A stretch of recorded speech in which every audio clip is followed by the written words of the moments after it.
Kaya malalakas ang loob ng nasa baba kasi pare-pareho rin nilang bulok yung nasa taas. Hindi sila papangahasang pigilin dahil walang kikitain yung nasa taas. O kaya, paano sila sisilipin ng nasa taas kung sila din yung masilip?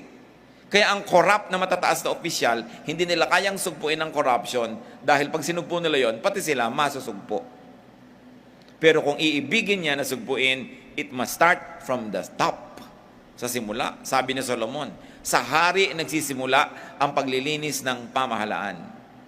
Kung ang hari mo ay bulok, umaalingasaw, mabantot, corrupt, marumi, mamamatay tao, mandaraya, yun ang mangyayari sa buong bureaucracy.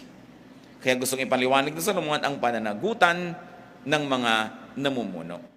Kung saan kayo may kapangyarihan at may mga taong pababa mula sa inyo, linisan ninyo ang inyong pamamaraan, ituwid ninyo, gawin yung matuwid at makatarungan, at lahat ng nasa baba susunod yan.